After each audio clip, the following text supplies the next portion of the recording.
clouds, cumulus, cirrus, stratus. I love watching these fluff balls in the sky. But how do I paint them? How do I get them onto a canvas? Stay tuned.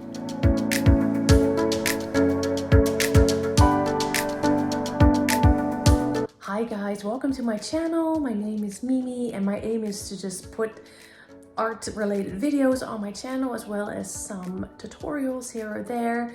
For those that have been following me for a while, thank you for coming back. For those that are new, hey, welcome, and don't forget to subscribe. Okay, so how do I paint clouds? So I'm gonna give you 5 little tips that I use to paint clouds, and I hope they will be of use to you. So let's go right into it. Cloud placement. Obviously they belong in the sky, but where exactly do I put them? Okay, my rule of thumb, don't overthink it. These fluffy beauties are free and possess shape-shifting power, so have fun. Place them wherever, in whatever shape. But wait. One tip is to do sort of think ahead a little bit. I have ended up wasting time working on small details, only for those clouds to be covered by something else. And that, my friends, is kind of a sad state of affairs. So a little bit of planning goes a long way. Colors. Ask any child and they'll tell you clouds are white. But are they? I've learned that pink and yellow tones really can make a difference.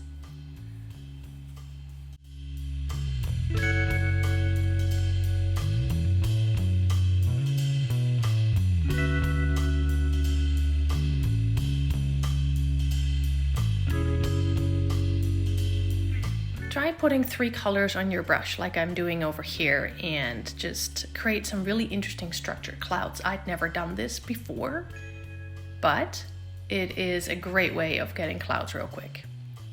I must say the fan brush definitely is your friend. I love the fan brush for clouds. And the other thing that would be very important to note, that you kind of need to know where the light is coming from. Where are your shadows going to be? And usually the bottom of the clouds are darker because that's where the water accumulates.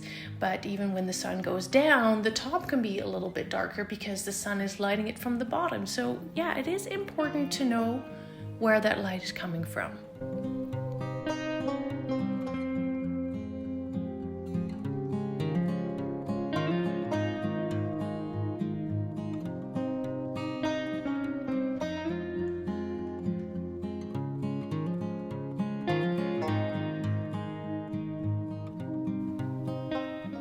And do feel free to experiment. Here you can see me kind of using a bit of a yellowish undertone. I tend to mix it with white, and you can always add to it. And here I have a little bit of a base color, like shape type thing to work with that may help you. And then you can put in like more details, but don't just go in with one color. Play with many colors. That's when you get that dimension and depth and the shadows and the highlights.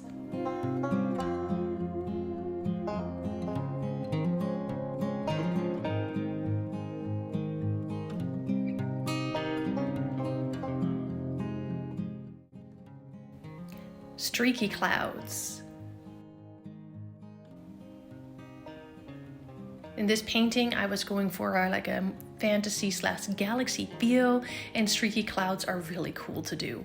Now, first major tip here, use a fan brush or a very wide brush so that you can get like nice big streaks on your canvas. Now you can layer different colors, like I'm doing here, just putting on the pink, or you can marble it on your brush. In other words, have multiple colors on your brush, maybe slightly mix a color on your palette and then put it on your canvas. It just gives a really neat effect.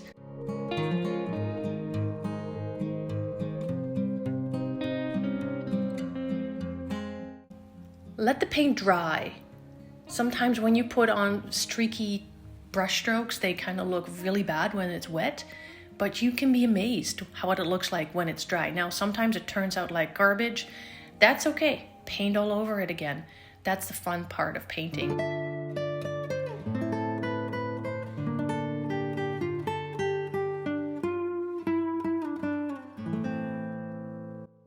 Highlighting.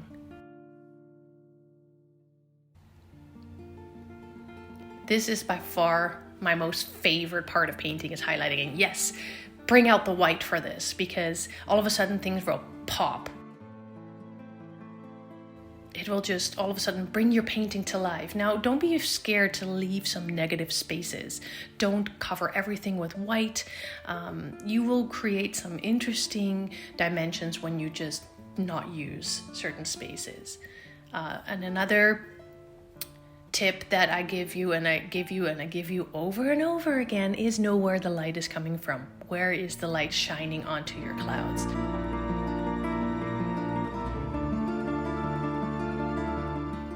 What I like to do is lay down the color first, then smooth things out. And if you want a sharp contrast, don't smooth it out, but I prefer my clouds to be pretty soft. It really depends on how you want your clouds to look like in the end.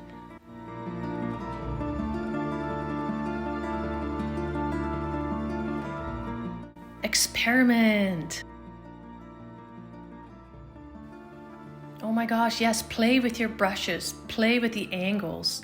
Here I've got it pretty flat on a fan brush, but you can change the angle and the shape of your clouds just that easily. Another great tip is you can see me do tiny little C shapes. I learned this by watching other painters. This is not just like a Mimi kind of tip, but little C shapes really go a long way. And just be gentle, just very gently touch it.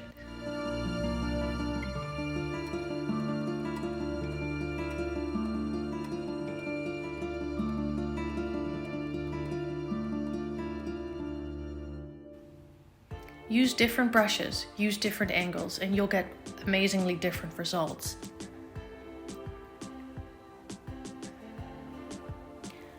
Definitely play with colors and combination of colors. Here I'm going in with pink and purple, and I already kind of have a bit of an outline on this canvas to start with. But yes, it is a great idea to just experiment and don't be scared and just get in there and just do it.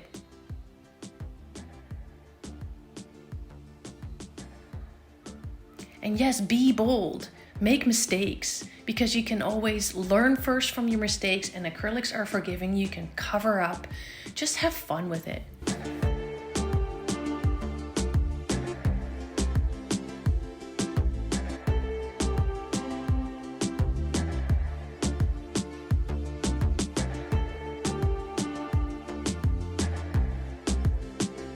Now this may sound a bit odd, because this is gonna kind of contradict each other, but have a vision in your mind, kind of know what kind of feeling you're going for.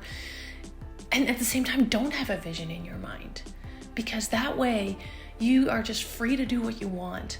And sometimes if you don't have a vision in mind and you just mess about, you get the most beautiful results.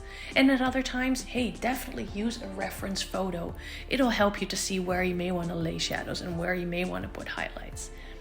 This particular painting, I mean, seriously, there are no purple clouds that have trees growing out of them, but I like my fantasy type paintings, and that's why I just kind of went to town on this and just went about. I used a reference photo for this particular painting, but the good thing about not having a vision or not really going with like natural things, you can create something like this and then go in with the details and make it look magical or fairy-like or fantasy-like, just by layering and layering and layering. And at times, step back and look at your work.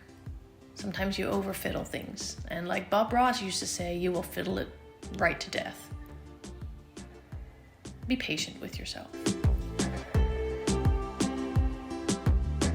These are the actual end results of the paintings that I've used in this tutorial. So you kind of see how these clouds all kind of work together with the whole painting. So I hope you enjoy watching these end results. I really appreciate that you came and watched my video. And if you'd like to see more of this, let me know in the comments.